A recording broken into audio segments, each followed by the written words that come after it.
Welcome back to the IMNerd podcast. I'm your host, Frazier. I'm here with my amazing co-host, Kenny. Hello. And it is a new week, which means a new podcast. So it got cold quick, like really quick. Yeah, kind of. Yeah, it's kind of cold. Cold out there. I'm in a hoodie. You know, actually, this is super relevant. Not only is it cold, there was just a heater man at my house.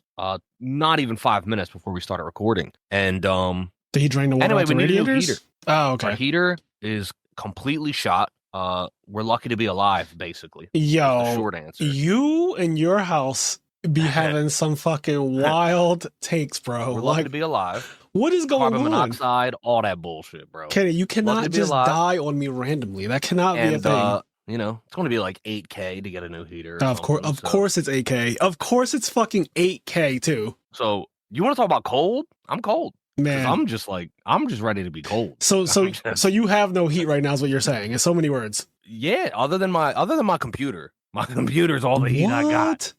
What about the stove? Like, does the stove work? Yeah, the stove works. You guys can always do the Ghetto Fabulous thing that used to be done. I know. Heating up the house with the stove, like that is a different level of Ghetto Fabulous. Another thing, there's a lot of misinformation about space heaters. People don't fully understand space heaters.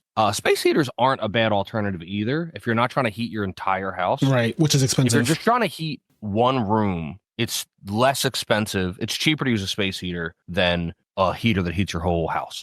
But if you're trying to heat your whole house with space heaters, it's more expensive because electric heating is more expensive. But blah, blah, blah. But it ends up being cheaper if you're trying to heat one room. The other thing, just as a PSA, space heaters lie to you, okay? So many people don't understand heating, and marketing takes advantage of that. If you go into a store, you will see that there's like space heaters, and it'll be like for small rooms, for a large room, for a medium room. Mm-hmm. But if you look at the power output on all the space heaters, it's the exact same. Usually it's like 1,500 watts, I think. Really? Yeah, so they're all the exact same. And the way heat works is heat naturally spreads throughout the space that it's in. So regardless of the size of the space heater, if it has the same power as the bigger one, it will heat the room all the same. Yeah. You won't get any extra benefit to the bigger one, but the bigger one will cost more money. I didn't know that. Now, I have a nice space heater because, so my place is 2 floors, it's a duplex, and like you said, I also am aware that turning on the heat for the entire apartment will cost more money. So a lot of times, because I'm not really in my living room often, like I don't really use my living room if I don't have company. So 90% of the time, probably more than that actually, my living room goes completely unoccupied, but my living room is pretty huge. I mean, my downstairs is pretty huge, right? It's more space than my bedroom. So to turn the heat on, to heat the whole downstairs, which then heat rises, so then it eventually gets up to my room, which is my real intent, is kind of a farce. So I learned that, like, unless it's really, really cold, like when it's the winter, right now it's still technically fall, right? We're in November. We're mid-November right now. Unless it's literally wintertime and it's, you know, when it gets to 30 and 40 outside consistently, I don't really need to heat the entire place. I can just get away with at night putting my space heater on like 70 in my bedroom and closing my door, and I will sleep fucking amazing. So weird how that works too, because 70 is like not really comfortable for me to sleep in when it's the summertime. Like I need it to be like, I like a little 60 something, you know, like in a hotel room, I like a little 65, like to turn it into a tundra. But yeah, that's people just be, as soon as you start recording, people be messaging you. It's like, leave me alone. Yeah, that's how it be. But yeah, I was at my sister's house the other day, and I was using a space heater, and it was freezing, so I had the space heater on, and in the middle of the night, I woke up like drenched in sweat. I was like, all right, this thing's got to go. This thing's got to be fucking turned off. Yeah. I do think that, you know, most of them do turn off automatically. I think that they're all designed now to do that, like no matter what. But yeah, I can't sleep in a particularly hot room. I don't mind it being warm, but once it gets to a certain point, like that shit has to go. You know, you can now set a temperature on most of them and just tell it at this point, it gets to this point, be done with it. Just nonsense. Pure nonsense. It'd be like that. But yeah, so space heaters are nice. I hope everybody is doing all right in terms of heating and all that good stuff. I know this month has been extremely hectic because in the last like 45 days, we had the whole government shut down. They cut off SNAP benefits. I don't assume that. The first time in history, by the way. Oh, that was actually the first time ever that SNAP, you know, EBT or food stamps, whatever you want to call it. That was the first time in history that SNAP was actually like not a thing. Crazy. Yep. just to be, completely clear with everybody, there's been government shutdowns in the past. Oh yeah, plenty. Snap has never been taken away during the government shutdowns. In fact, as far as I know, there's budget allocated so that Snap is always paid out even if the government shut down.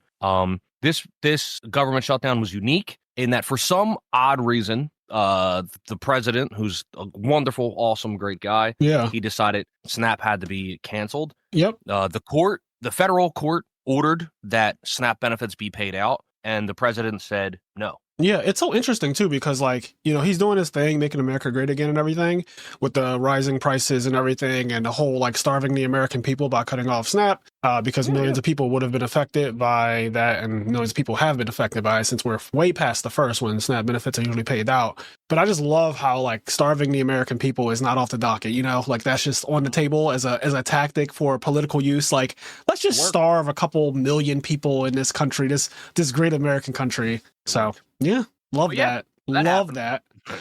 But what else has been new? You said you started a new game before we started recording or something like that, new Solitaire?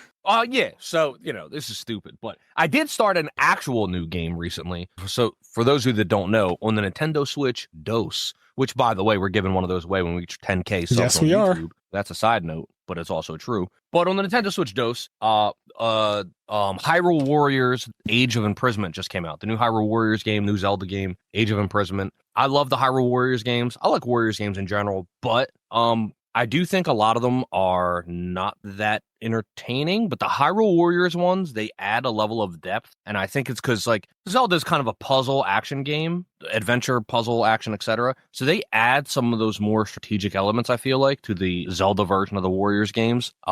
Similar to Fire Emblem Warriors too. They add some strategic elements that make it a bit more interesting. But anyway, that game just came out. I'm loving that game. So yeah, I love that. But that aside, literally 45 minutes ago, YouTube is dangerous how it just knows who you are. 45 minutes ago, a random video pops up on my feed, and it was it's called some clickbait thumb title, but not clickbait. It says the best single player rogue dungeon crawler game you can play with a deck of cards or whatever. A normal deck of cards, regular 10 of clubs, etc. And I was like, I'll click that video. Sure. I like little stupid stuff like that. And it actually is really fun. It's called Scoundrel, and you take a normal deck of cards, you take out all of the red face cards, so the hearts, diamond, king, queen, jack, and the 2 red aces. So you take those out of the deck, they're gone. You take out the jokers, obviously. And then you shuffle the deck. Boom, boom, boom, shuffle. The way the game works is you go into rooms of the dungeon, and a room of the dungeon is you flip up the first 4 cards of the deck, you flip them face up,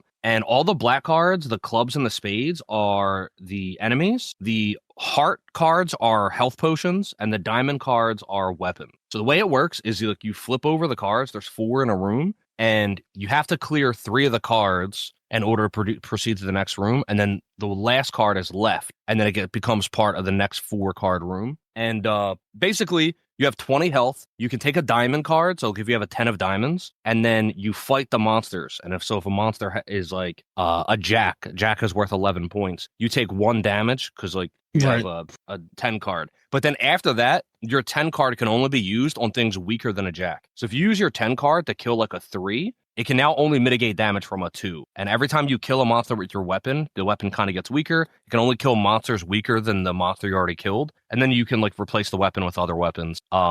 And then you go in rooms, you can use potions, but you can only use 1 potion per room. You can't go over 20 health. It's actually super fucking fun.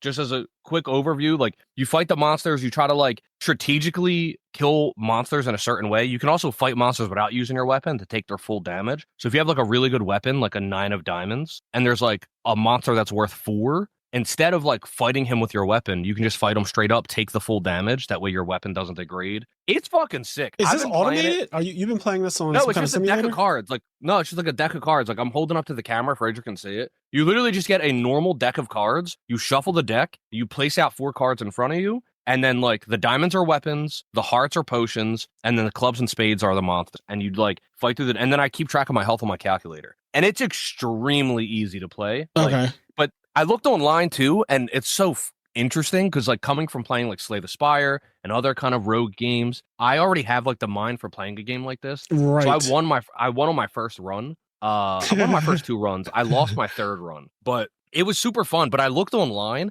and there was a lot of people reviewing it, And when I say reviewing it, mind you, it's literally, you don't buy anything but a deck of cards. Like, the people that made this game don't get money. Something that you might just have lying around anyway. Yeah, people are like, this is such a stupid game. It's impossible to win. It's purely luck-based. And I was just like, bro, this game's sick. It's not purely luck-based. Like, there's obviously luck. It's random. But, like, there's strategy. Dude, I've been having so much fun. Like, it's fucking I'm mad crazy. You found a new fucking roguelike to play that now is relying on a deck of cards and not even on your Switch or anything. Not on your phone. It's just a fucking deck of cards. The deck of 52, bro. When did this come out? Like, Scoundrel. When did this even become a thing? I don't know. I just randomly saw a YouTube video today, and I was just like, I clicked it. It, like, piqued my interest, and I was like, it's probably going to be some stupid bullshit. And then right away, first, like, 2 minutes into the video, I was like, oh, this sounds kind of sick. And I, like, grabbed a deck of cards out of my drawer. I set it up, and I just, like, played immediately, and I fucking had a blast. Scoundrel. Like, it was so fun. Yeah, I've been in the Slay the Spire. You know, I took a really long break from Slay the Spire following last year's YCS Indianapolis 2024. I didn't play Slay the Spire or touch it from that point where I won up until probably sometime in 2025. Like, I completely went cold turkey and stopped playing it. And then something sparked my interest in it again this year. I started playing it again this year. And not only that, but recently, and some of you guys might notice if you watch the YouTube and you see some of the live streams, but I started playing Downfall, and I started playing the so there's the new character that they added, the Hermit or whatever is his name, I think. Yeah, Hermit. I played a run with him, and I thought I was playing Downfall when I did that. And then I found out that Downfall is a completely separate thing where you play as the villains. So I didn't even know what I was doing when I was adding shit to my Slay the Spire game, like in the what's it called? The Steam shop thing, like the workshop in the Steam. I didn't know what I was doing. I was just adding extensions or adding things to it for free. And when I got into it, I was like, oh, here's the new character. I guess this is Downfall. So I played the run with him. He's really interesting because if you can get a card in the middle of your hand, it gets a better effect. Yeah, it gets a bonus effect, which is like super complicated. I thought that nothing could become more complicated than a Watcher, but then you get this fucking character, and I'm like, yo, this is actually so much more like thought provoking. So I did one run with him. Obviously, it's Ascension 0, so it's not possible for me to fail. And then I also proceeded to play Downfall, where I played as like Slime Boss, the Guardian, Hexaghost, and the champ. I unlocked the champ. I didn't go back to it because this was like weeks ago now. I haven't gone back to it, but I unlocked the champ last, and then it said he switches between two forms, and I was like, oh no. I was like, I already know what that means, and I just said, no, that's going to be too much, and I just ended the stream, and I was like, I'll pick up on this at a later date, guys. But point is, I basically did 4 different characters that I have not seen, don't know anything about, went in with just the knowledge that I have of Slay the Spire, the base game, with the 4 base characters, or at least base for me, because when I started playing Slay the Spire in 2023, which was it was December 2023 when I started playing that game, and it was like I started when the Watcher was already a character, Defect's already a character. I don't know what it was like before the Watcher was a thing. So those are the 4 base characters for me, but then I just played with 4 new characters for myself, and I was like, man, they're like so robust. They're so like thorough in the way they're designed. Like I see what they're going for with all of them. They're so different and unique. And it just blew my mind that this is completely fan-made stuff and completely fucking fan-made. It's like really good too. Like it is. It's crazy how fun it is playing with the bosses, and they really made thematic decks that it feels like the boss. It feels like it makes sense. The cards make sense. Like they have thematic cards that work with the idea of how they are. Like the Slime Boss I think it has a move where like it uses all your energy, and I forget exactly how it works, but it's basically like how the Slime Boss charges up to one turn and does a big ass attack the next turn. Crush. Yep. Yeah, like it has a card that really simulates that really well. Yep. It like splits into little smaller slimes, and the little smaller slimes do a bunch of random shit. Yeah, I think Slime Boss is broken. He was the first. He's the first character you get in Downfall, so you can't even play with the other ones till you, I guess, win an act with him or whatever. And as soon as I started playing with him, I got like close to the end of Act 1. I was like, what the fuck? This character is ridiculous. First of all, he has innate healing. So like Ironclad, you can heal during your fights, which is a priority. But then like in terms of just dishing out damage, I feel like his damage is entirely too high. He's strong. He does so much damage. And then when you set up a bunch of slimes, like when you got slimes, you can like produce these little gremlin dudes and they take up slots or whatever. But then you can like eat them to gain benefits. And it's really broken. And you can also make them stronger. So he plays like a mixture of the Defect and the Ironclad. Mm-hmm. Because he has sustain built into him. He naturally heals. But then he also has this defect thing where like setting up orbs and then getting focus to make the orb stronger. You can, I forget what they call it for the slime thing, but you can get a thing that makes the little slime stronger. So I got to a point towards the end of Act 3 where like my slimes would be like +5, whatever it's called. And so now they're hitting for X amount. They're just doing the most. It got so out of hand at the end. I was like, yo, yeah, broken. Yeah, they're insane. And I know there's like, he has like a mechanic called goop where like you put the goop on them and then like you have different attacks that consume the goop that get different benefits. Yeah, Slime Boss is cool. There's like the Guardian, and I think he has 2 modes too, right? He does. He can switch between having like that defensive mode where you have like the spikes and his offense mode. I forget exactly how he plays, but yeah, he builds up a mechanic that you can. It's kind of like Mantra, right? So Mantra puts you into Divinity after you reach a certain point. He has a mechanic that once you reach 10 of it, you switch into a defensive stance, and like you said, you get the thorns, and like then you can come out of it and do extra stuff and all that. And his entire playstyle is really interesting because you find these prismatic shards like rubies and sapphires and emeralds and all this other weird stuff throughout your run, and you can put those in cards that have slots. So first of all, his cards have slots, and that entire mechanic is so complex. And I was like, oh my god, like, so now when I play this card that basically started off as a strike, now it's a strike that raises my strength that also adds a shiv to my hand, essentially. I was like, what type of shit is this? Like, deal 6 damage, add a shiv to your hand, plus add 2 strength? Like, why is this card so broken now? So I don't know. That character is ridiculous.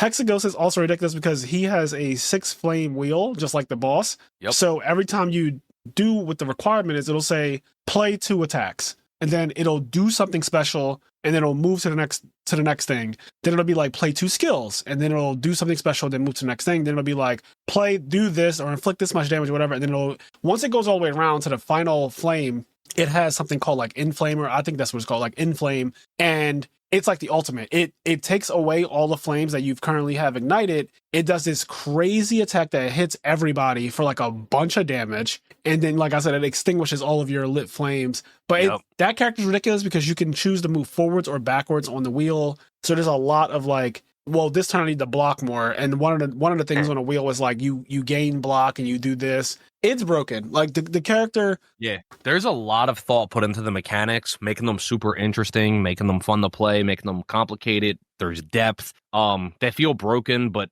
at the same time, like all the Slay the Spire characters feel broken when you know how to play. I don't know. They're sick. I really like Downfall, and I'm super excited because the Downfall got confirmed as an expansion for the Slay the Spire board game, and I love the Slay the Spire board game. Yeah. So the fact that that's getting 4 new characters, it's getting the Hermit, and then Slime Boss, Hexaghost, and Guardian. So it's getting the 3 Act 1 bosses plus Hermit. Yep, which is perfect. Part of the Downfall expansion. I'm so curious what they're going to do, though, because I don't think, and I'm in the Discord, and they've said many times that, like, because there's a bunch of fan-created Downfall expansions for the board game, where fans created their version of board game versions of cards of Slime Boss and Hermit, etc. And somebody asked, like, hey, are you, like, how do you feel, like, if you end up ripping off, like, an idea that fans already came up with, or blah, blah, blah, etc.? And they're like, we're not really looking at any of the fan-made cards for the official cards that we're going to make. And the one guy was like, we've seen some of them, and their design is a little bit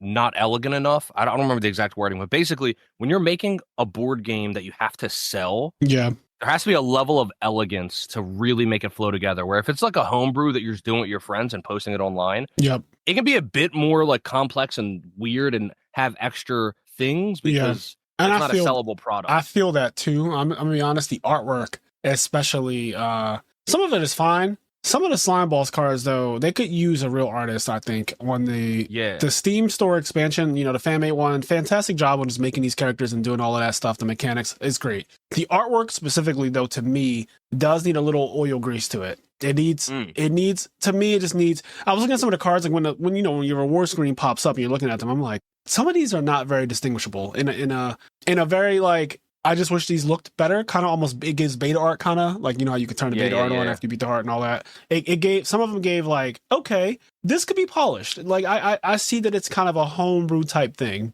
So yeah, So I'm excited for that. I'm super excited to see what they do because I don't think the Hermit's main mechanic is super functional No. in a physical card game where it has to be the middle card in your hand. Yeah. Because you can freely you can't stop me from just freely manipulating my hand because I naturally shuffle fidgeting, my hand. like not even on Everybody purpose, just does. like fidgeting, right? It's a part of card games. I'm curious what they're going to do to make that mechanic interesting or different, or how they're going to adapt it in a way where it's like, okay, it's not that mechanic, but I see the inspiration. I'm excited to see what they do with it. Yeah, that's going to be dope. I like the idea of them doing that. Are they going to do the thing also where it plays where you're coming down the spire as opposed to going up? So as far as I know, I think it is confirmed that there's going to be new bosses, as in like Ironclad, Watcher, Defect, Silent are going to be boss. Because that's how it works in Downfall. Yep, that's literally how it goes. The boss cards, and then I do think there's going to be a new map where you start at the top and go. I'm not 100% sure, but let's say I'm 75%. Yeah, I even like the way they changed the merchant. I was so confused the first time I ran into a merchant and I started fighting him, and he started like doing some weird soul shit to me and all that. And I was like, "What the hell is going?" Then he ran away. And then the next time I saw him, his HP was still where it was the last time I fought him. I was very confused. Then I killed him. I'm excited too for the expansion because the expansion, I'm just going to put it all together as you do with physical like card games or whatever, board games. And so what'll be cool is like, let's say we're all playing. Let's say there's 4 of us. And so like somebody's using the Ironclad, somebody's using like Slime Boss, somebody else is using the Watcher, and somebody else is using like Hexaghost. Then what we would do from there is like when we shuffle the bosses that can show up, we'll just take out the characters we're playing, right? So like if somebody's playing Slime Boss won't be in the shuffled pile, but like Defect will. Yeah. So we could fight Defect or we could fight Guardian or whatever, right? Like we'll just mix it all together. So just the characters you aren't playing, those are the characters that'll all be in the bosses. I don't know. It's sick. I'm excited. Yeah, and then I also kind of fell in love with another YouTube channel, another Slay the Spire professional, a pro player's YouTube channel. I already knew about him and I watched like maybe 2 of his videos in the past. So I knew the first person I ever saw play Slay the Spire at a really high level was Frost Prime. That guy is a very high energy content creator. And the speed, I ran into his channel when my first month of playing Slay the Spire. And I didn't know anything about like Ascension 20 runs and all that stuff. So I watched like 30 minutes of his video and he was playing so fast that I could not understand how somebody could play that fast. Like now it makes sense to me.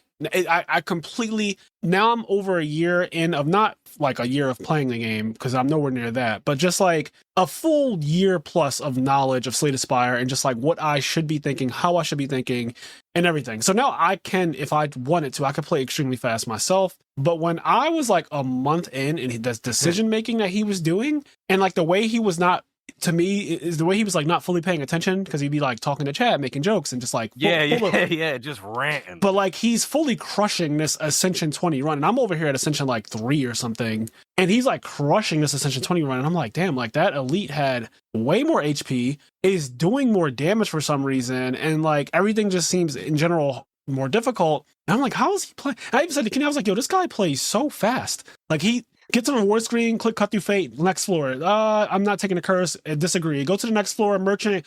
Rush down, click on rush down, remove a card, move a defend, go to the next floor. Next floor, beat the louse real quick. After that, fight elite. And then I'm just like, yo, he is running through this. And I'm like, remember, it took me 4 hours to do my first run. So me being like so new to it, I was like, this game, I thought the game would always kind of take me a while. And now runs are around an hour. So yeah, same. I was very impressed. But then I realized I don't really like his style of the game because he wasn't focused on what to do. He was just playing it for an audience and being entertaining. He's an entertaining person. Then I found Jorbs, and Jorbs is very like the exact opposite of Frost Prime. Jorbs is very monotone, very like clear-eyed. Like he has that kind of, he's just monotone and not enthusiastic at all. At any point, he's very dry. But because I'm kind of dry, and because Jorbs is very technical, he explains things, and he explains them in a condescending way, for sure, but he explains them regardless. And I can deal with you being condescending if I'm learning. So like his chat will ask him questions, or he'll just say things even if they don't ask questions about why you never do this here, or why you shouldn't do this here, or why you always have to think about this. There's no hard yeses or nos. And he just trains you to think. So watching Jorbs, so I found Jorbs and I was like, this is the guy that I like watching. So I started watching every video he had on his channel for a while. And I just loved his content. Even the thing is, I would put his videos on before I went to bed. I would never finish. I would always get up like close to Act 3. His deck would be so absurd by the time he got to Act 3, like middle of Act 3 or whatever, that the run is over. I know it's over. Yeah. First of all, it's uploaded on YouTube, so I already know it's over. And I was like, man, this guy is like, I was like, he's one of the best, right? And then I looked it up and it was like, he is actually one of the best players in the world. And then I also knew of the other guy, the one I actually wanted to talk about, Baylor Lord. I found Baylor Lord also around the same time that I found Frost Prime. George was like the last one I found. And I found Baylor Lord, and Baylor Lord is right in the middle. He tells dad jokes every single run. He does a dad joke. And then he does a lot of explaining, but then he also does a lot of like just entertaining in general. And he will say like, you don't want to take you want to improve your eruption here because Watcher really wants this. Watcher really wants that. Watcher doesn't need a lot to win. So you're kind of just going for this. Like we found a very early, calm way to enter into calm with one mana or whatever. So now we can pretty much go infinite. We found rush down, blah, blah, blah. Like he explains things like that really nicely. And I really didn't care for his videos for whatever reason. He just like Jorbs spoke to me more. Frost Prime was too much because just the speed of play I couldn't keep up with. And he wasn't really explaining at least the runs that I was watching. Then I found Baylor Lord like this year, like in the last 2 months. I went back to his channel because I'm not subscribed to him, but obviously after I watched everything that Jorbs put up, they were like, here, watch Baylor. And they keep putting his videos in my face. Eventually I was like, fuck it. Jorbs didn't upload anything because I watched everything. I'm going to click on a Baylor Lord run.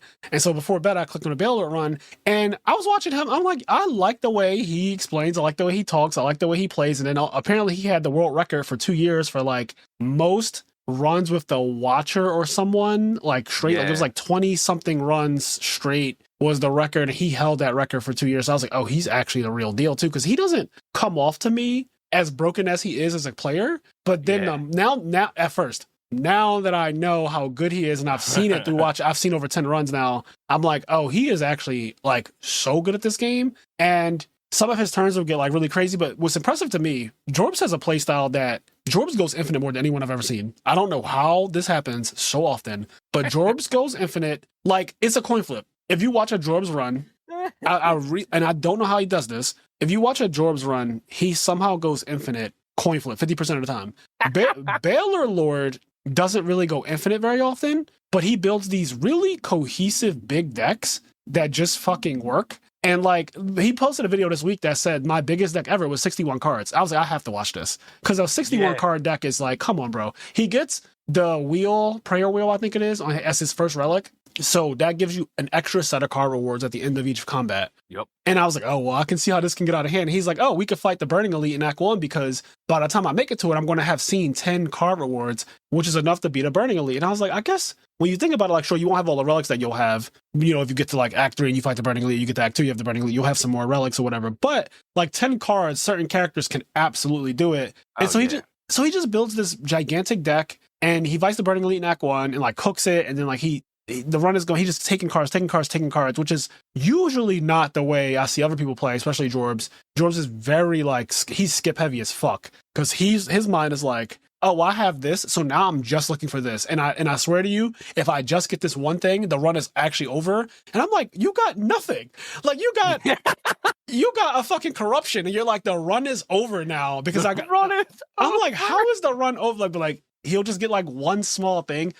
Baylor Lord makes big decks. So I love that there are so many different play styles to the point. There's so many different ways to play this game. There's not one correct way. It's crazy because once you think like, oh, I've done it all, like I promise you have not played every way you think you can. Like you could, Slay the Spire can be an infinite game with one character. Like it doesn't even need 4 characters. It doesn't. The way you could play just the Ironclad and any other characters, but the way you can just play just one of those characters in all different ways and scenarios and the ways you can put the cards together and like you said, Baylor Lord and other people, they play for like win streaks. Like they'll get I think like the record is, something like 20 something wins in a row. It is, yeah. And people do different things. They'll be like 20, like play Ironclad until you lose, and it'll be like 25. Right. So there's a record for just that. Then there's a rotating record where you play each after you win a run. You have to go to the next and you have to win to continue your streak. Yeah. So it'll be like just silent 20 runs of silent, or it'll be like Ironclad silent, defect watcher, Ironclad silent, defect watcher, and you fucking rotate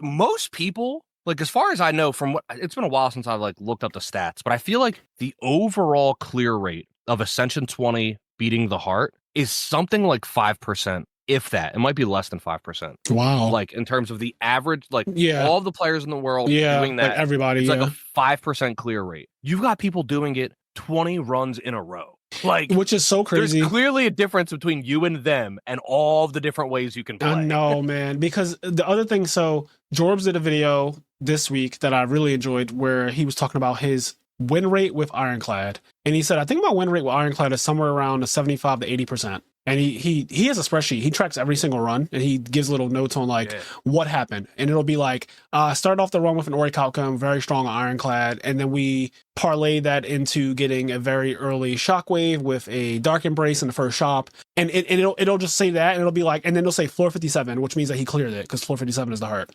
And then the next line will say like, silent, and it'll be the line will be colored green. So it's just like you could visually know. And it'll say died on floor 28, act 2, ran into slavers, deck was like whatever built, kind of drew shitty, but maybe could have played the run better, blah, blah, blah. And he has all these notes. But then he literally has a streak of like 20 something. Like he's one of the highest streakers in the world too, like with one of those 20 something. He's in that 20 something straight wins without losing.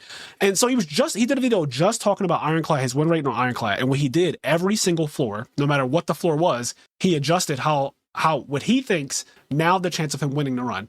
So like he said, so let's say I win 75% of the time I click on this character. Like so, and then he was like, Watcher, I win 98%. So he's like, I click on Watcher and it's a 98% chance I'm going to win. But I click on Ironclad at 75%. With Silent, I think it was like 80 something, and with Defect it was 65. He was like, so these are my win rates. And based on him tracking with Excel for the last several years, he's like, these are my win rates. He's like, so basically when I click on Ironclad, 75% without anything else. But then at the whale bonus, he's like, okay, so these are not so great. So I'm going to drop my win rate down to about 70% now. So he ended up choosing one. He's like, I think if I choose any of these two, like the other two, because he was like, I don't even do the fourth option because that's the ball swap thing is like its own thing. He's like, that's a separate thing. Yeah. He was like, so it's only 3 options. He was like, but if I click on this one, he's like, this one is so bad. Like, and I'm going to explain why it's bad. So he does all this explaining. Like, he's very long-winded, like me. And then he's like, so we're not going to do this one because this will drop my win rate down to 50%. This will be a coin flip run. And then he's like, this one is okay, but I think this is the best one. This will drop me down to only 70%, which is not so bad. He gets the first combat, gets his first card rewards, and he was like, okay, we're back up to 75%. Like he gets like an uppercut or something like immediately, or like a battle trance or like something really good in his first like combat. He's like, okay, yeah, the run's over. And that's how he plays it. But the cool part is he ends up losing this run, and you see him losing this run early on because he doesn't get offered anything in the entire run. Yeah. And I mean that. And I've watched a lot of his Ironclad because Ironclad is one of the characters that I'm not as good with as I am with. My order is literally Watcher, Silent, and those are probably on the same level. Watcher, Silent, I'm really good with. Defect, I was better with Defect than I was with Ironclad. Now I don't think that's true anymore. I think I'm better with Ironclad now after seeing so much and learning so much about how to play with Ironclad. Now things that I didn't even think about that I'm now understanding, and I'm like, oh wow, this character is pretty fucking stupid. It's just that it's a little bit harder to build because he has so many attacks, and like attacks are just like whatever. But he is a really good character. You just need certain things. Anyway, during this really long run where he's literally real quick, I think my list would be Ironclad number 1, Silent number 2, Watcher 3, Defect 4, and obviously Watcher could be higher, but I just play her less because she's so broken that she's less interesting to me. But yeah, Ironclad and Silent I've played the most of, and I'd say they're clearly my best 2 characters. Yeah, and that's fair. I mean, they're the first 2 you get, and they are the most to the ground in my opinion as well. Like Defect and Watcher's ceiling is so ridiculous.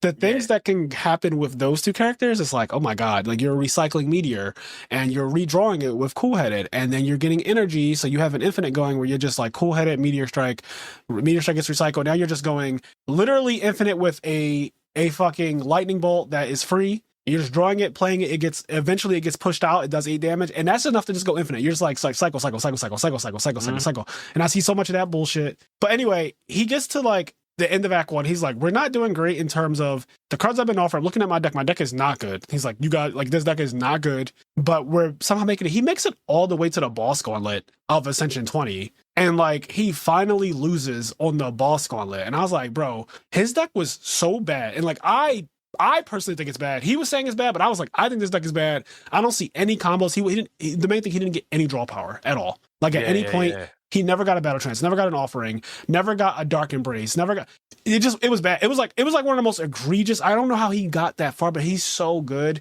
So he got all the way to the boss gauntlet of Ascension 20 Act 3.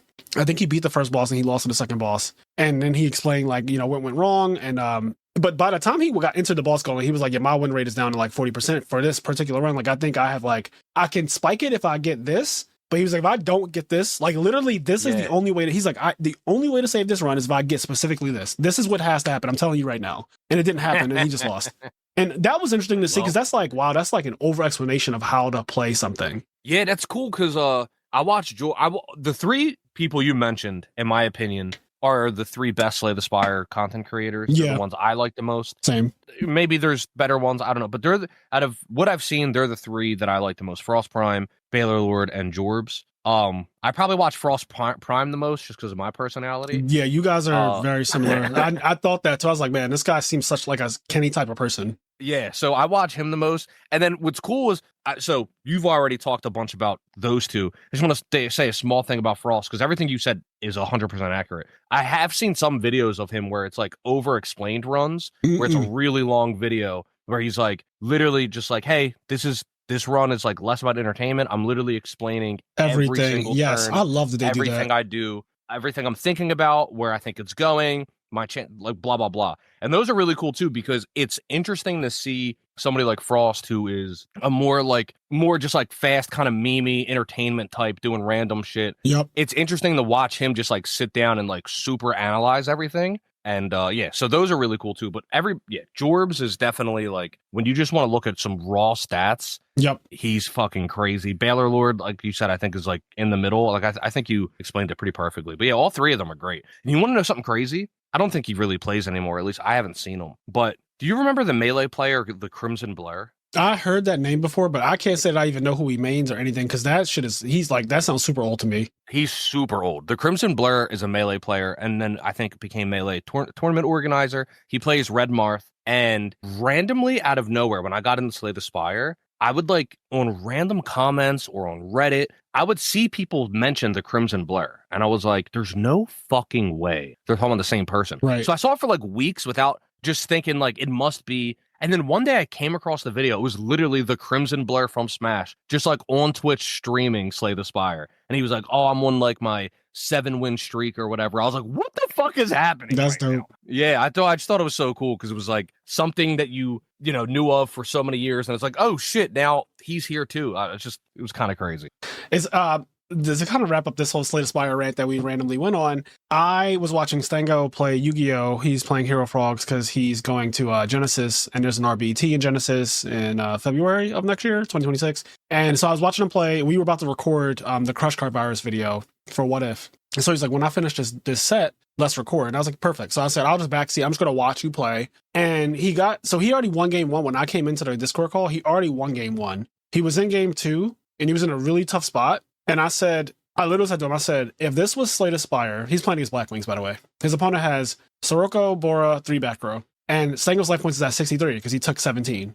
Stango last turn has set a Dupe Frog. His opponent went summon Sirocco, summon Bora, pump, make it 37. So basically the Dupe Frog's defense cancels out Sirocco's attack, right? 2000, and then the 17 comes through. So he takes 17, he searches out a Swap Frog, and he's at 63. His opponent has 3 back row and 2 monsters on the field. Stango draws for turn, and his hand is Substitute, Swap Frog, enemy controller. He has a Ryza and like a Raigeki Break and a Torrential and some other stuff, right? He has a big hand because it's literally the beginning of the game, basically. And he was speaking out loud about what he was thinking about doing. He was like, I think I'm just going to summon Swap, send Treeborn, and like set some back row and pass. And I was like, okay, before you do that, if this was Slay the Spire, what would be your priority if your opponent is swinging for 37? Like you see the Scythe icon, the number 37. And I was like, I don't think you're assessing the threat level right now correctly. I was like, you are going to set up Treeborn this turn. Like, I want you to imagine that you're playing Slay the Spire. You are at not full health, so 63 out of 8,000. Let's say that you're playing, I don't know, Watcher, and you are at like 40 health, and they're swinging for 37. I was like, so what would be your priority if that was happening? And he took like a good 20 seconds before he said anything. Like he just didn't say anything for a while, and I was like wondering if he even heard me or understood what I was trying to get at. And then he said whatever he said, and I was like, okay, I'm gonna tell you what you should be trying to think about here. You should be trying to neutralize as much damage as you can. I was like, and it shouldn't be you basically using this turn as a setup turn, because we're unfortunately past the point where you can just put down Dark Embrace and pass. That would not be like you can't be like, I'm spending 2 energy to put down Dark Embrace. Like that can't be. That's not where we're at right now, champ. I was like, unfortunately, the fucking Necromancer is trying to assault you right now, and Dark Embrace is gonna have to get played later or never.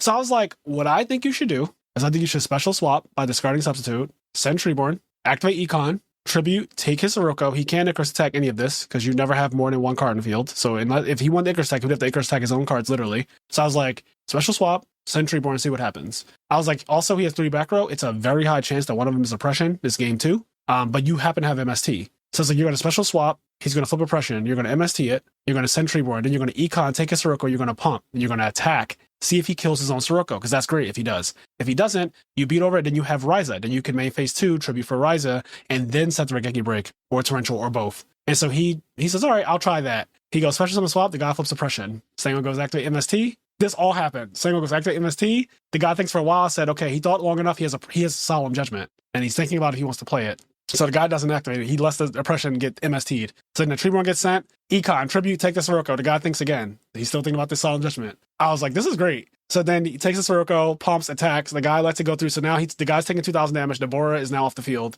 And then Stango tributes for Ryza, targets a back row, and it actually goes to the top of the deck. And then he suffers a Regeki Break. I was like, oh, we won. And he was like, wow. I was like, yeah, I mean, literally, like, I get that you wanted to set up Treeborn because you're still thinking about this, like, oh, this is a Treeborn deck. I gotta get Treeborn set up. And I was like, you might die next turn. I was like, there's a high chance with a Sirocco and a Bora on the field and you being at 63, there's a higher than 0% chance that you are literally dead on the next turn. Sirocco Bora is fucked up. All right. We just did a Blackwing tier list. All right. Me and Kyra were talking about Sirocco Bora, and he's fucked up.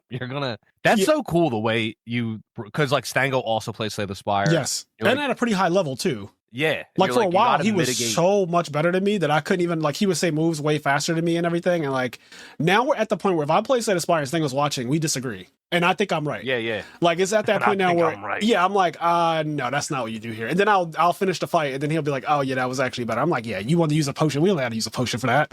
Like, but yeah, just the way I think about Slay the Spire, the way I've learned from, like, the 3 great Sanin, and, like, I've been applying that to Yu-Gi-Oh! I even told people, like, when I won Ultimate Time Wizard, Slay the Spire, I think, was partially to blame, or like I give credit to Slay the Spire for teaching me another way of thinking about card games in general. I mean, what you just displayed is an interesting way to look at it, right? Like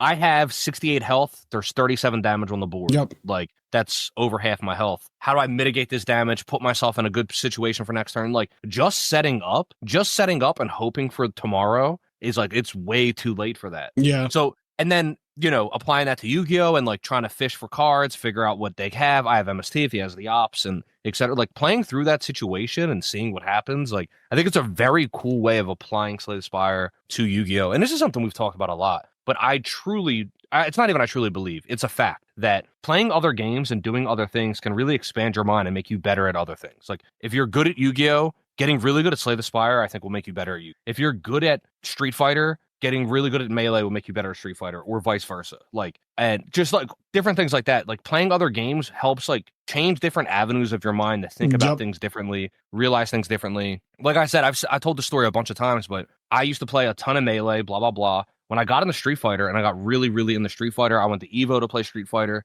That taught me more patience. When I went back to Melee, there were so many situations where I was like, I just don't have to run in at that Marth, right? Like, I don't have to die. Yeah. Like, I can just decide not to die. Yeah. Like, usually I run in, I fucking do, and the Marth kills me because I'm Falco and I die. But I play Street Fighter, I can be patient. I'm real happy being over here and shooting you with these Hadoken lasers. Like, I'll just fucking shoot you. Yeah. And like, you got to like, you're the one that doesn't have a laser. I do. Yep. You got to deal with me. Yep. Like, come to me is a very big deal in fighting games. And I even had to learn that too. I would, I play Ultimate I used to play a lot more, but now I barely play. But I still enjoy watching tournaments. But I used to, I'm a Diddy Kong player, so I used to be very aggressive for no reason. Like I will pull my banana and then I'm right at you. And then I played against somebody who's way better than me. He's from the FGC, so he plays Marvel and Street Fighter and all of those games. And Smash is kind of like. It is becoming more of his main game now, but it wasn't at the time. Smash was just kind of like a game that he was good at because he's just good at fighting games. So we would play and he would just beat me consistently. And I don't like to lose, especially that much. So as we were playing, I would get better and better. And his main character that he was playing was like Incineroar. And there was another character that he plays. He likes Mewtwo, he likes Incineroar. Nothing top tier though. He's one of those people that doesn't like playing. He doesn't like playing the tier list. He likes just playing the characters that he likes or whatever. And he likes, So he plays I truly try an ultimate when I play. Like I've tried so many times to use better characters, and they're just not fun because I just end up picking Ganon. Like, probably I don't know how bad he is, but I know he's not good. He's like bottom 5. He has to be literally bottom 5. Hey, the last time we had like a group, Frazier was the only one that got me off the sticks. Yeah. Frazier You did run through through everybody else with that Ganon. I forgot that happened. You literally ran through the whole house, and I was like, "What is going on? Like, what is going on?" I got like a game or two off Frazier, and then Frazier he was like, I'm locking it all the way. Yeah. And I'm fucking you up. Yeah, so I played Diddy Kong, and Diddy Kong I won. And then I played Game & Watch, because this is when I first started picking up Game & Watch, just because Mia had been so dominant. I was like, I want to try this character. Me and Gary were playing some games with Game & Watch or whatever. That character's fucked up, and I didn't really understand how abusable that up be. Me and Kenny played game 1, and literally, like, after like the first minute, Kenny was like, yo, I basically can't do anything. I'm realizing my character literally cannot beat this character. If you were playing at like a super high or gay level with Game & Watch, you basically literally cannot beat Game. Like you cannot with Ganon, you cannot beat Game & Watch. And then like I just got my shit pushed in by just like running in at Ganon, and Ganon is actually like hits hard as fuck. But if I just continue to basically camp, like if I just camp, if you just hold shield, there's nothing I can do. And up B you on every time you do anything. Like if you any attack you throw out, if I up B it, it's gonna it has invincibility frames. It comes out at frame 3. It's one of the fastest moves in the entire game. Ganon doesn't have anything that's that fast, nor anything that can contest it. And you use your body to attack. You like I have the sausage bullshit. This is a terrible matchup. And I completely forgot about that. But I do remember when I was playing Diddy, I was like, this is where it's ignorant that the banana's a thing. Because just like with Game & Watch, I don't have to run in. You kind of have to come to me. Also, I've damaged you, so you technically do literally have to come at me. But I would like throw the banana, and instead of my normal brain before I started watching so much Tweak, my normal brain was like, run at them, you have banana, you're pretty safe on everything, and like, you can do all these cool things. Then I learned that Tweak will like use the banana as a fucking stage thing, like a stage control. It's like it's right there, so I'm behind it, and you're the banana's splitting the stage apart. Like you either have to jump over it or you have to run over it. Running over is not really an option. Obviously you could technically try to pick it up, but if you pick it up, you have to press a button and then you can get hit. And Ganon is pretty slow. So I was like, once I learned from like Tweak, and I've been playing this guy I was saying who's much better than me with Incineroar, when I finally started beating him, because we played, I want to say 30 matches. The first 23, I didn't win at all. Like I lost every time. And I had a lot of close calls because Diddy is way better than Incineroar, just as a character. So I had a lot of close calls, but he would always clutch it out. And I had lost literally like 20, 21, 22 straight. And then I finally won one. And the one that I won was when I stopped like viewing the banana as something just to throw at him. And I literally, one time I threw it and he was like, it didn't hit him, but he was like standing very kind of close to it. Not close enough to press a button and just grab it, but close enough where it's like, okay, it's there. And I noticed how he behaved when it was there. Yeah. And I kind of stood there and watched what he did. And he jumped and I jumped and forward aired him. I jumped and did the drop kick thing that Diddy does.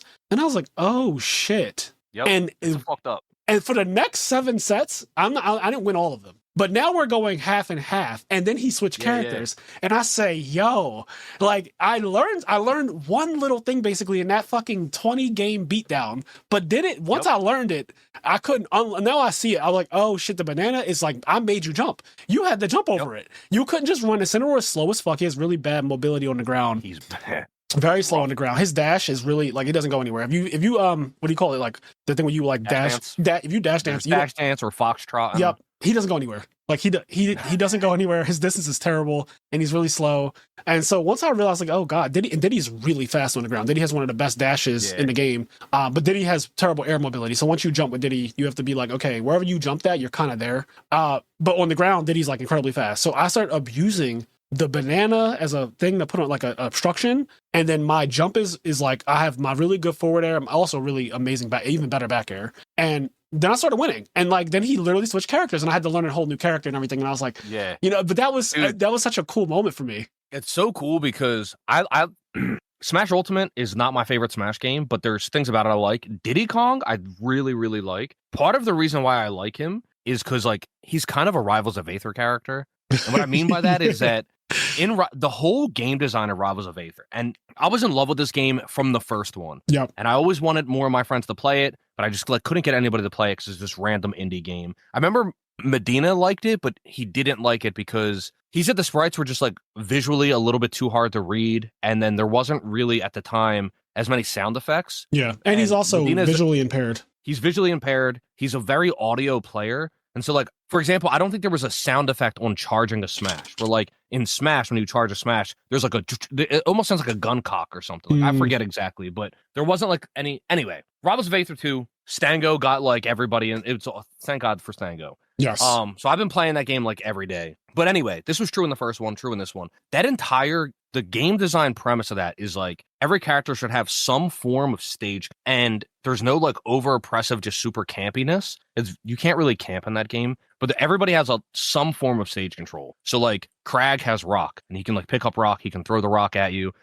He can repick the rock up, throw it at you again. He can hit the rock. The rock turns into debris and hits you with the debris. Yep. He can just leave the rock on the stage, and like it's just there. And it does stuff because it's fucking there. Yeah. Same thing with like Orcane. Orcane can put the puddle down. Now, walking over the puddle doesn't do anything. You're not going to slip or anything. But that puddle's there, and Orcane can just press a button, and the puddle will turn into bubbles. And then you'll be like, and you'll get like stuck in like multiple hit stuns from the bubble. And so just the puddle being on the stage makes it really awkward for someone to walk past the puddle. So if you're Orcane, you can set the puddle up, stand behind the puddle, and now like you can just be like, it makes it really awkward for them to come near you. Yeah, you're pressuring them without actually putting your body at harm, which again, with the banana, I had to understand, like, you don't have to physically, because Diddy has all attacks, basically, Pop Gun not counting, but Diddy's attacks are all using his body. He's like Fox with a banana. And so, like, I can't really hit you, like, I don't have a laser, literally, that'll go across the stage and hit you, so when I throw my banana down, that's my projectile. Pop Gun's not real,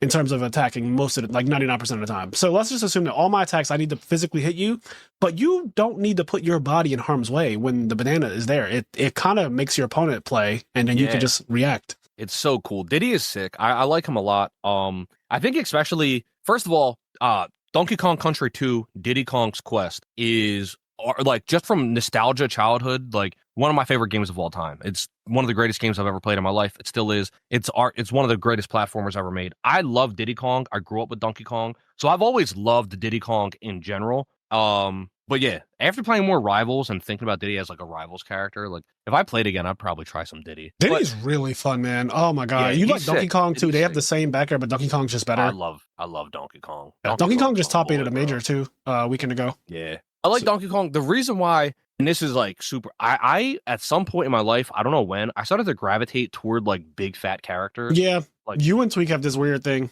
this fetish. I don't know what to call it. Tweak calls it a lifestyle, and he says that they don't necessarily have to be big, but the big characters have it. So he's like Ganondorf, King DDD, what's the one who throws his crown? King K. Rool, Donkey Kong. Everybody you named are characters I use in Ultimate.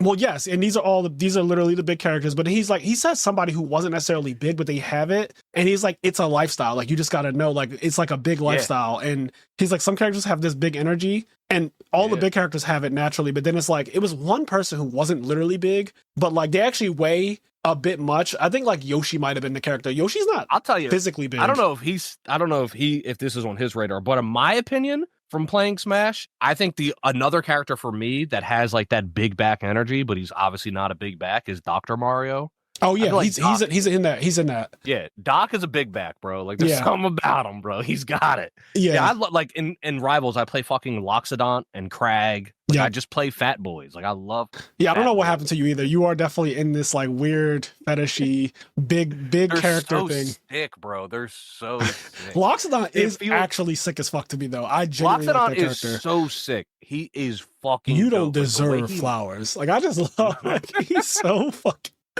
Like who says that? I'm going to the tournament this weekend. Oh really? Like physically? Yeah. What is it? Is it PAX or something? No, it's called No Johns. Oh, that's right. Because I'll be in New York, and you guys, right? I remember this because he asked me if I wanted to go to it, and I was going to go, and I was like, oh, that's the same exact weekend that I'm literally leaving. But yeah, No Johns. You're gonna be in NY for your birthday, right? Mm-hmm.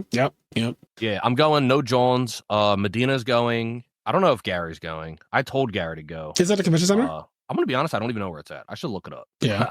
I just know it's in Philly. It's in. I think it might be in Oaks, PA. Hold on. No Johns. I'm just checking right now. Oh, no, wait. It's on 401 North Broad Street. Okay. So it literally is in Philly. Sometimes they'll have these tournaments and call them Philly, and then they're in Oaks, PA at that convention center place. Yeah. And it's like, bro, that is, first of all, that's just not Philly. And if you tell somebody that's Philly, they got to go an hour out of Philly. Like, that's not Philly. But this is genuinely Philly. 13 minutes from my house. No, you won't. No, there's zero chance. But yeah, no, I'm excited to go. I mean, I'm not gonna fucking do well, but I'm gonna do my fucking best. I've been playing a lot. I play a lot of ranked. I've been playing a lot. I've been getting better. The game is so sick. Lockdown's so fun. The shit he can do is so fucking. One of these days, I'm gonna get fucking Frazier play. I might actually. That might actually happen. This is on November 22nd, and that's the set. Yeah, I will fully be all in New York on November 22nd. I have a dinner reservation and everything. But yeah, No Johns 5 at Philadelphia Regional, so that's gonna be cool. And I can't wait. And we could talk about that on the podcast when you get back. So I love that it got brought up because now it's a podcast. Hopefully, Stango just wins. And then, unless he's.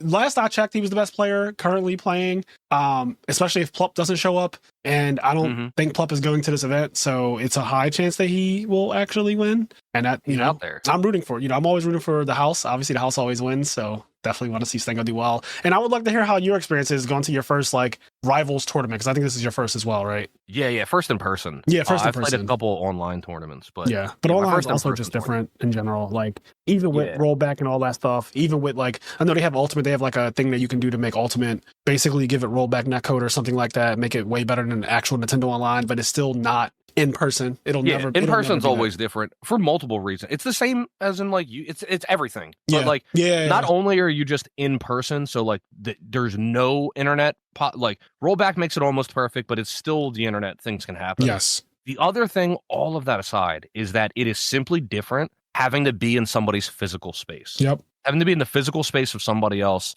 and it's way different. You can just get aura. You could just get fucking aura crushed. You can feel when somebody's nervous. You can feel when something. You can see. You can also there's so much you can do. The way you can play. You can just throw people off. It's dope. Two different things. One is a simulator and one is the real thing. That's how I always say it for Yu-Gi-Oh! And DB. But, they're both valid in their own way, right? People who win majors online, I don't discredit them at all. I think that, you won your major and that's great. As long as, obviously, you didn't, literally play with, 5 people in a Discord call or whatever. But if you win a major and, you just play fair and square, you didn't do, any weird shit, then, yeah. And same thing when in person. If you played your major and you didn't fucking stack people, if you didn't Peter Chang people or whatever, like I got on video twice before he got DQ'd from that ARG or whatever. I love that video. I don't know why, but once every 8 months, that video shows up on my recommended, and I fucking laugh. Should we do a live reaction to? I haven't seen it. Probably so I haven't seen that video in well over. I want to say it's been over 10 months, close to a year by now. I literally haven't seen it. So the crazy thing is, every time I watch it, I keep reliving it, and I can give you guys more insight than what you can see in the video. We should do a YouTube reaction to it, because I don't know why. I mean, YouTube knows you. I make whatever Yu-Gi-Oh content. I watch Yu-Gi-Oh, but it's so funny because every couple months I'll just see Frazier's dumb little face on a thumbnail, but it won't be one of our thumbnails. It'll be young Frazier from however many years ago, 13 years ago. And then I'll just watch it, and I just he gets so mad at the judge, bro. And it's these are basic moves, and it's bro, then why'd you fuck them up so bad? What do you mean they're basic moves? Oh man, that needs to happen. Deep. It gets so it's so far. There's at one point Frazier's so wait, your whole board's illegal. He's wait a minute, because it may be basic moves, but it's 30 moves in the most illegal board of all time. And Frazier's there's nothing on your board. All of it is wrong. None of it is actually a thing. Such a good So that would be fun to do. I would love to hear what you guys listen to this episode think about that idea. But I do want to live react at some point to me versus Peter Chang. Maybe I'll do a me versus Billy break, and we could just like sit there and tell you what's actually going on. There's backstory to everything that I have that obviously you guys don't have context to. Like me and Billy are literally staying together at that air. Like, you know, we're on the same team. We're Team ARG. Playing each other in top 16 or top 8 or whatever it was. So like there's more to the stories than just what you physically see in the video leading up to like you wouldn't want to play me at full power like that. You know, there's things that lead up to all of that. That's, you know, it's great. Anyway, the Game Awards, the announcement, the nominees came out today. So I saw that obviously Game of the Year, Claire Obscura is nominated with Death Stranding, whatever it's called. That is not Donkey Kong is nominated. The other games, I'm gonna be honest, because those are the 3 that I felt like the most talked about this year that I saw. And Ghost of Yote is not nominated, but so Ghost of, if that's how you say it, Ghost of Yote is not nominated for Game of the Year, but I heard that it's nominated for everything else. I found that to be weird. The reason why I thought it was nominated was because I thought it came out too late in the year to be nominated. It came out in October. Right. And so I was like, oh, it just came out too late. And the Game Awards are happening in a month. Kind of like how I didn't think God of War Ragnarok when it came out in November. And then the Game Awards were like literally 10 days after it came out. I was like, I haven't even played this. I played like the first hour or 2 of the game. I was like, I haven't finished this game. It started off really good, obviously, Thor versus Kratos in the very beginning.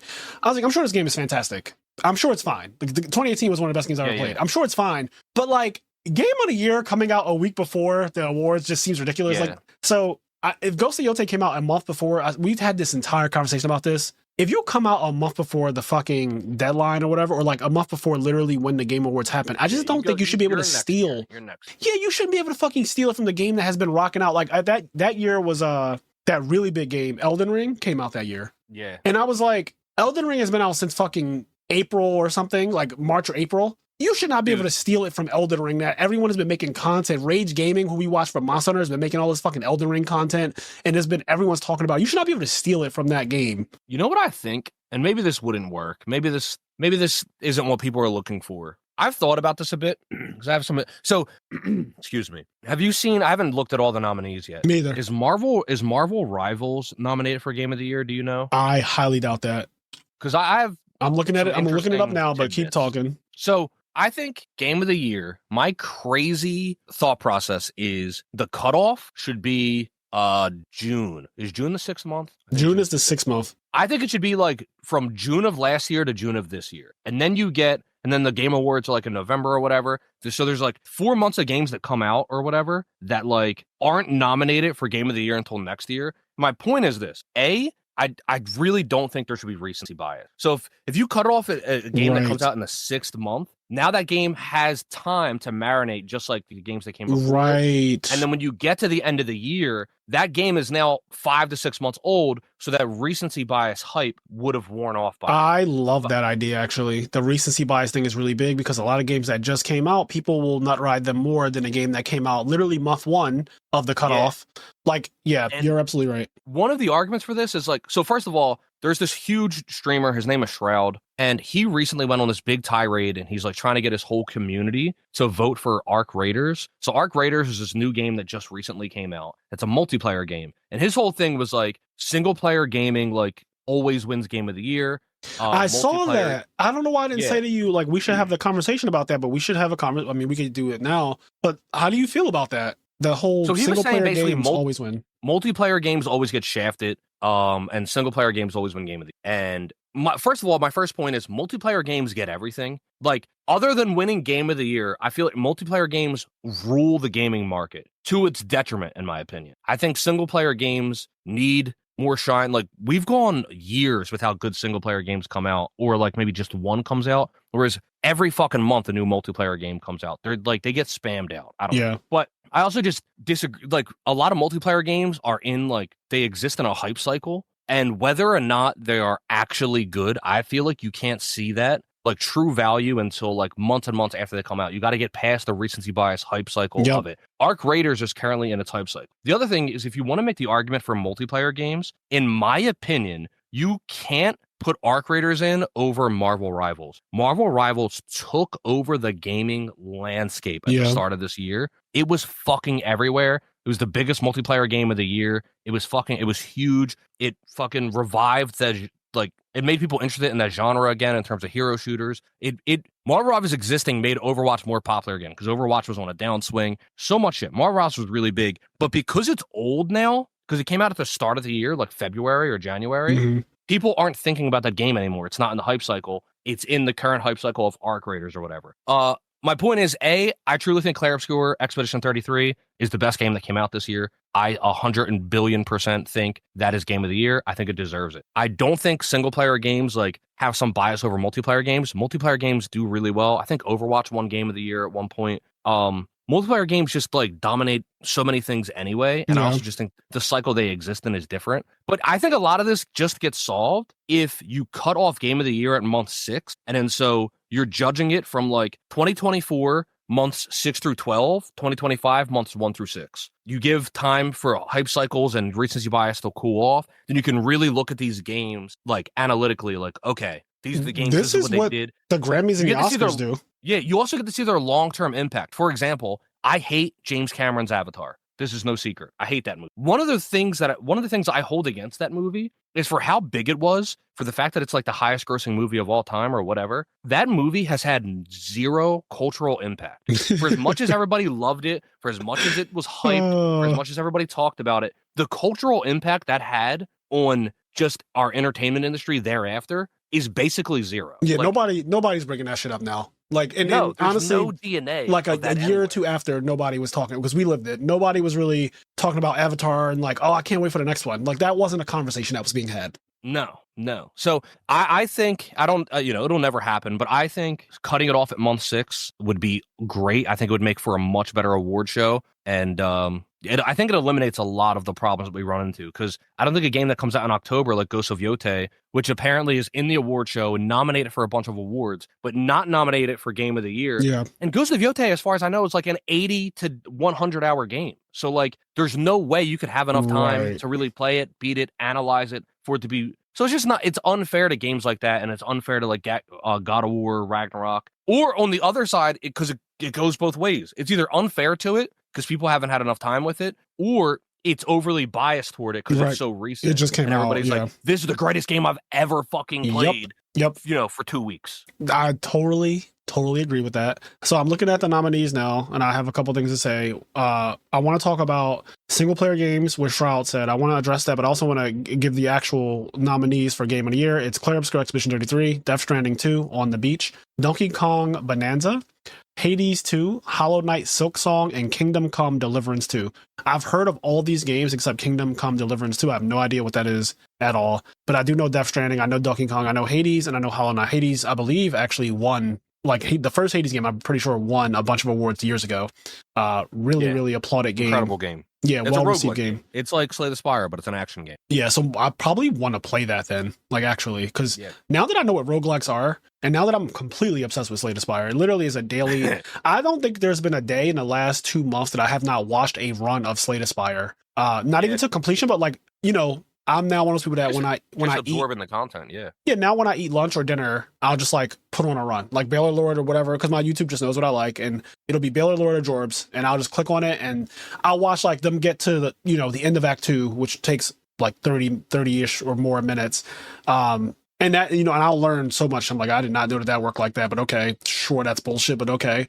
And then I'll go about my life, and I'm like, man, I love roguelikes. Like, I love, at least Slay the Spire is like a perfect roguelike because it's a card game, and I'm a card game player. So it's the perfect one for you. But it's a great genre in general. It has become, over the last however many years, one of my favorite genres, period, because I think it works really well for like an older gamer. I still love my big, long games, but they're great because in general, a run of a roguelike game is an hour, at most 2 hours. Yep. But in general, a completed run is an hour. A lot of your runs will end before an hour because you're going to die. And it's just a game that you can turn on, you can play it, and then like you have other shit you got to do, and you can turn it off. Yes. And then like it's just that you can always turn it on, turn it off. And like a problem with big JRPGs that I love, it's my overall favorite genre. The problem with those games, if I don't play Final Fantasy for 5 days in a row, I'll never play it again. And when I do play it again, I gotta hit new game. Yeah. Because you're lost somewhere. But with a roguelike, no matter what it is, I can just turn it on, and it doesn't matter when the last time I played it is. I just turn it on and play it, and it's just, you just jump right in. They're fucking awesome. No, that is dope. That is very dope.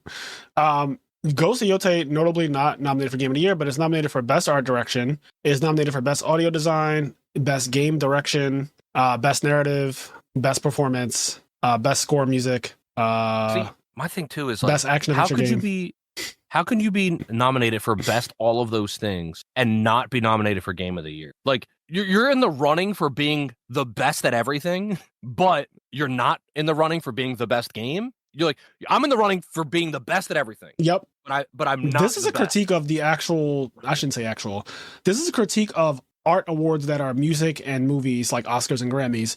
They'll have certain artists or certain songs or certain albums that have, okay, this is nominated for best song, this is nominated for best this, that, the performance, blah, blah, blah. Like all these things, but not album of the year.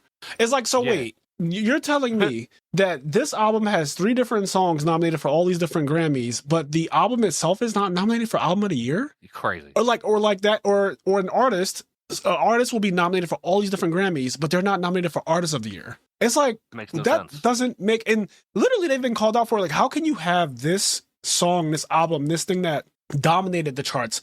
It was everywhere. Even if you don't even like this artist, you could not hear Old Town Road, for example, just for like an example. That song was everywhere. You couldn't get away from Old Town Road if you tried. You could be the most racist, filthy person and you hate homos and everything. Oh, you had Billy Ray in there. You were in. Everybody had to hear Old Town Road, okay? And so, like, for it not to be nominated for like Song of the Year is crazy. Kenny's over here doing it. Yeah. It would be crazy. Like, it's crazy. It's like, it's tone deaf is what it looks like, because you're nominated for all these other things like best urban song or like just weird shit like that, right? Just nonsense. But then when it comes to like of the year, like the top accolade, they won't put it in the conversation. I'm like, that doesn't make any sense. Imagine you win like Song of the Year, Music Video of the Year, like this of the year, that of the year, right? Imagine you win those things. Yeah. And you weren't even nominated for it just looks crazy. It's like, so wait, I have the best song, I have the best music video, I have the best performance. The best performance. Yep. But I'm not the best artist. Yep. Best production. It could be like all these things, but it's like, how? I'm not even in a conversation for. So I totally agree. Ghost of Yotei, I just read off 7 nominations and I wasn't done. I just stopped because Kenny he started like, he interjected it, and I agree with his interjection.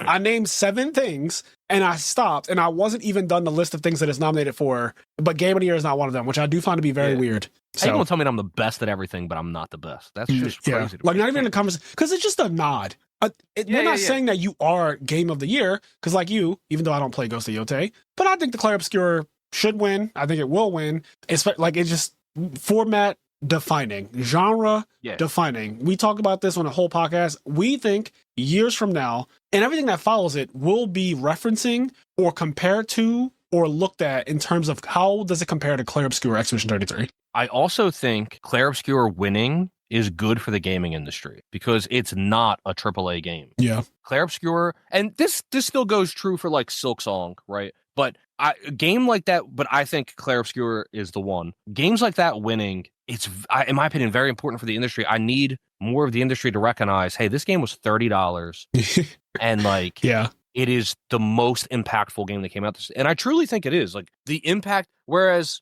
Arc Raiders, I have some friends that love it, that are playing it all the time. But with multiplayer games and their hype cycles, like I don't know if they're still going to last, just whatever. And I also don't know how much impact that's really going to have. Like, for example, whatever year Fortnite came out, I don't know what year it was. I don't know what won Game of the Year that year, but it probably should have been Fortnite. I agree. Because the impact, so like if Fortnite doesn't have that accolade, it should. Because the impact it had on the gaming industry going forward is like... We're still feeling it right now. Yeah, it's everything, right? Fortnite's influence is still right now. And I think Clair Obscur is that game. I think it's going to have a very long-lasting impact going forward. I'm now a couple months away from playing it. I know it's a couple months old at this point. I've watched so much, just everything. It's an incredible game. I don't know. So now to the Shroud thing. The single-player games always win. I'm tired of single-player. I don't want Clair Obscur. He said, I never played Clair Obscur in my life, but I don't want it to win.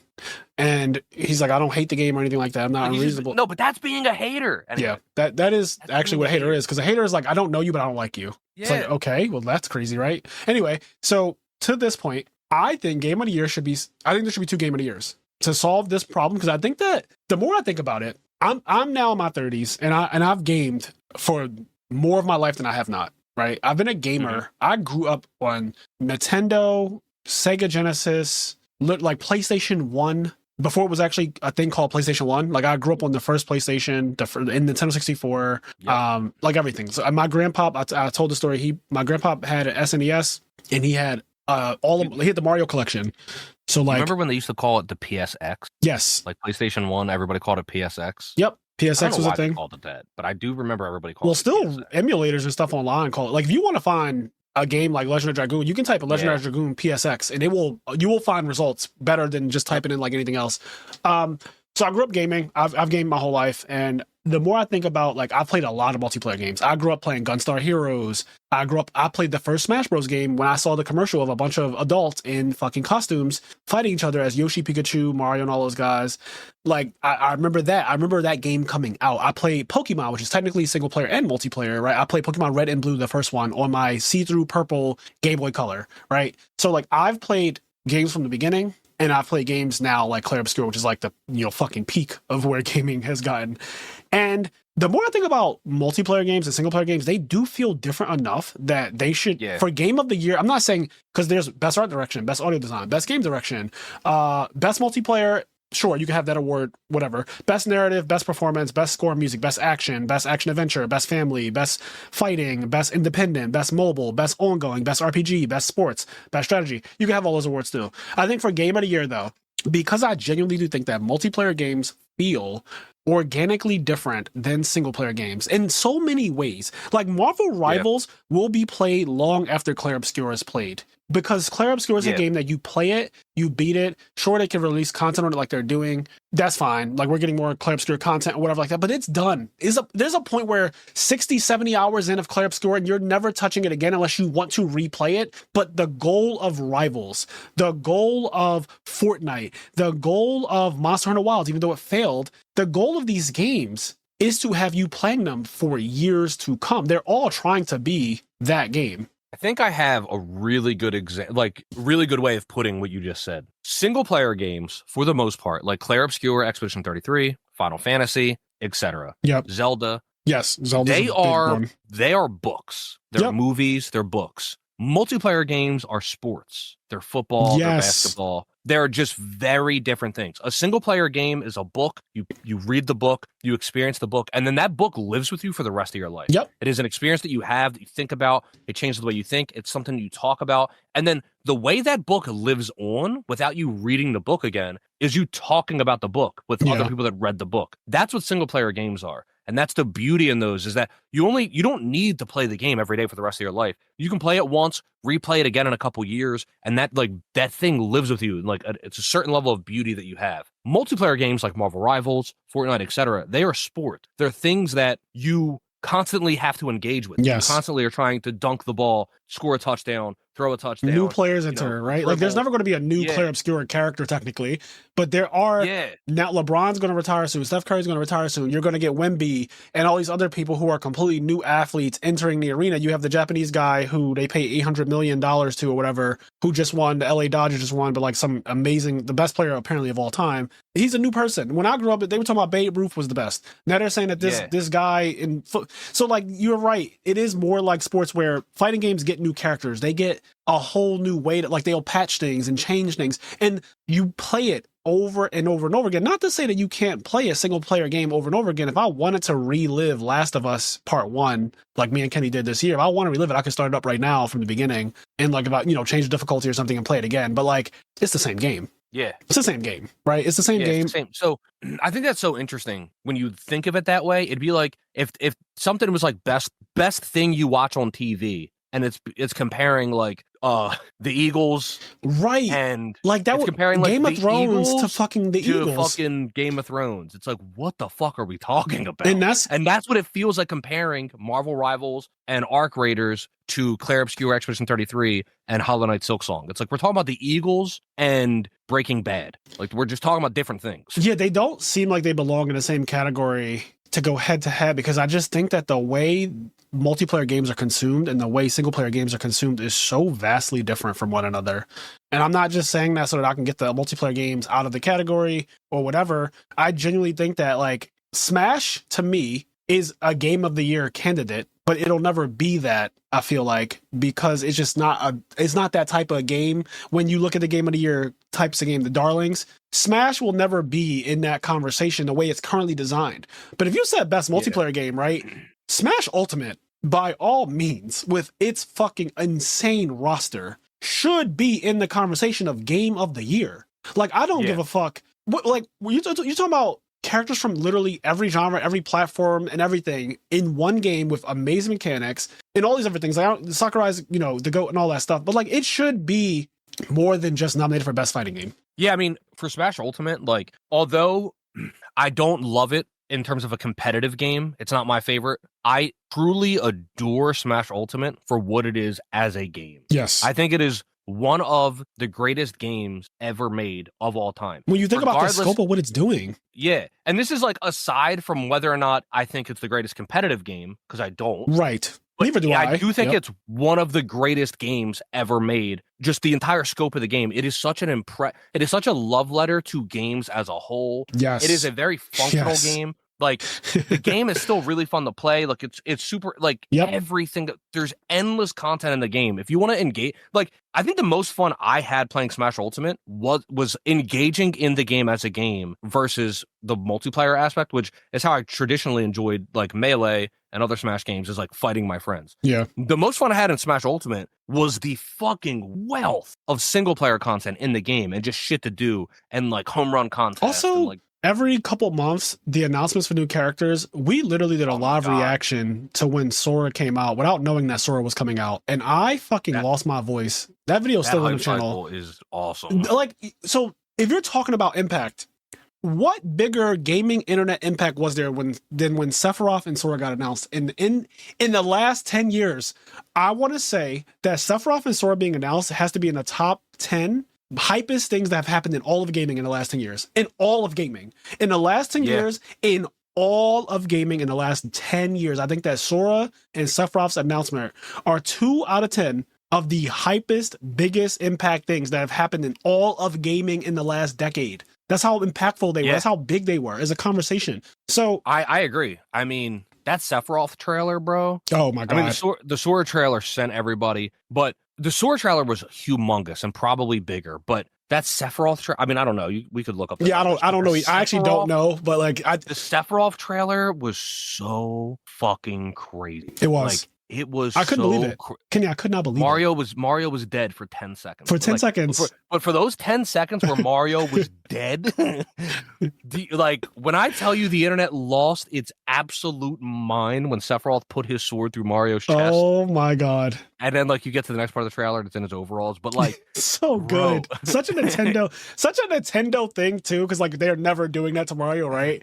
So but good. It was crazy. And it's fucking Sephiroth. Like, and you know what? Cloud in Smash 4 was giant because FF7 actually, because Final Fantasy was a Nintendo franchise. Like, Final Fantasy 1 through 6 was on Nintendo. Then FF7 is like the trader game. It goes to PlayStation and it leaves Nintendo. And the idea of Cloud coming back and being on a Nintendo game, being in Smash, which is like the biggest celebration of games like that we have in the industry. And then it's like, oh, that's really cool. And then they get, like, for whatever reason, the idea of getting Sephiroth was impossible. Well, but then that Sephiroth trailer was fucking crazy. It's so wild.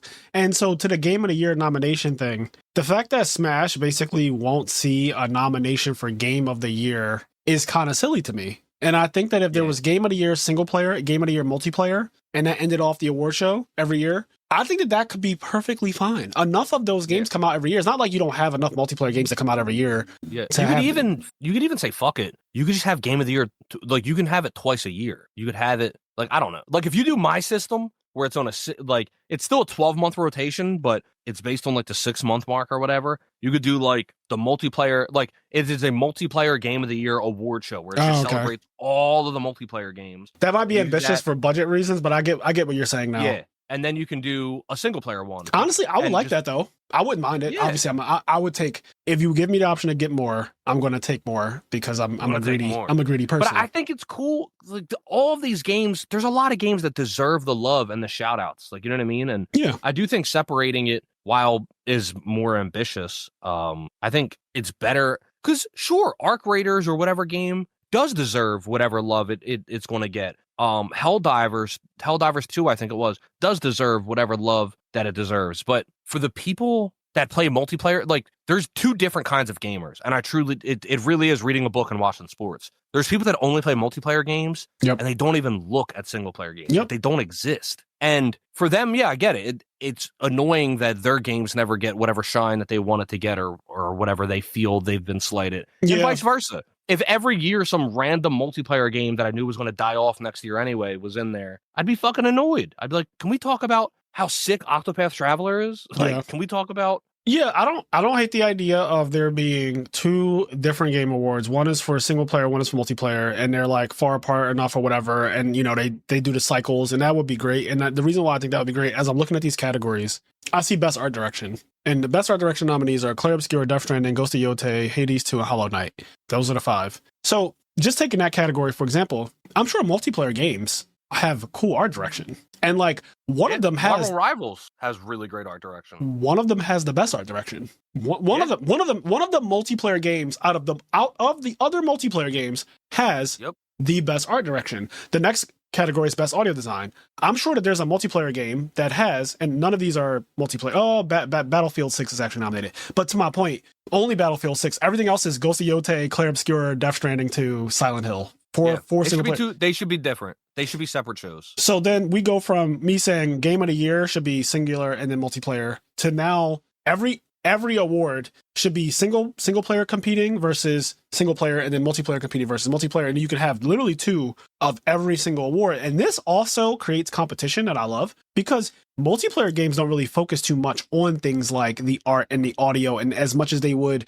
with just the gameplay, because gameplay is paramount to getting people to stay on that game for hundreds or thousands of hours, right? Whereas Clair Obscur, we're only going to play Clair Obscur for 60, 70 hours, however long they designed it, right? So we play Clair Obscur and we're done with it, and it lives with us forever. We'll never forget the music of Clair Obscur. We'll never forget those things. So you have to focus on that really hard, because we're not going to keep playing Clair Obscur like sports. I'm not going to keep playing it every month. I'm not going to tune in to Clair Obscur Expedition 33. I played it in 2025. I'll play it again in 2026. I'll play it again in 2029. And then I'll play it like I'll play Final Fantasy 7 and 8 and 9 and 10, like sporadically. Every 5 years or something I'll play it, but I don't need to play it every year. So it has to hit really hard, because I'm only giving it 70 years of my life, 100 years of my life, 200 years of my life, depending on how many times I replay it. Whereas a multiplayer game, you keep going back to, you keep playing it, and the gameplay, they put so much effort into the gameplay, because that's what ultimately draws you in. The music is important. The art is important. Don't get me wrong. Medina said he didn't play Rivals of Aether 1 as much because the sprites and because the sound design wasn't as great. Yeah. So it does matter. I'm not saying it doesn't matter,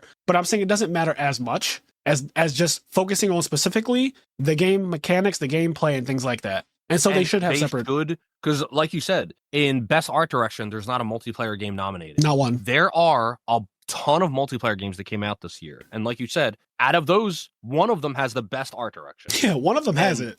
One of them has it. You know what I mean? So there should be 2 game of the year shows. There should be a multiplayer focused one and a single player focused one. Yeah. Because they're gaming, because people lump games in as one thing. Gaming has become so much bigger than, like, gaming isn't one thing. No. Like, gaming is books, it's movies, it's sports. It's all of these different subgenres in this gigantic genre umbrella. But to think that Overwatch is the same thing as Super Mario is fucking crazy. Yeah. And comparing them just seems silly. Like, honestly, comparing some of these things together genuinely feels weird. And the more we talk about it, the more I'm like, yeah, 2 of them just sounds better. Maybe not even 2 award shows, just the same, like one massive award show. You trim down some of these segments, but then you just have like best independent game multiplayer, best independent game, because this is an actual word, best independent game single player, and then you do it like that. Like, that could absolutely be a thing, and I would really love that. And then some of them are just always going to be a single player category, but then some of them are always going to be a multiplayer category. Like best fighting game is always multiplayer, right?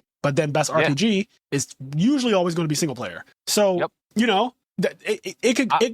Yeah, dude, I think in this podcast, you and me, we solved it. I think we did. We solved it. We do the cycle the 6 month, right? Yes. So recency. So we cut down on recency bias by having the cutoff be June of every year, but the award doesn't happen until November, which gives you 5 months from June to November. November's the 11th month. You have 5 months to let everything breathe. Right. Some things get to breathe longer than others because they were at the beginning of the cycle. But that's, you have to, time is time. You have to just deal with that. Yeah. But at least a game that came out literally in June is not automatically going to be, this is the best game I've ever played. This is the best game of all time, blah, blah, blah. And it's like, well, damn, if the awards were in July, that game that came out in June has a much higher chance of winning just off of recency bias. But if you let everything cool off, let everybody really develop their opinions on things. Let it sit, marinate. And then in November, you do the actual awards for those 12 months. Great. Fantastic. Yep. And then multiplayer, single player. Awesome. Yeah, we solved it, bro. Somebody get us on the phone with Jeff Keighley. Is that his name? Yeah, that's the guy who runs it. So we came into this podcast wanting to do listener letters, and we haven't talked about a single one. And now this is a full-length podcast now. I'm actually going to close this one out here, and we can save listener letters.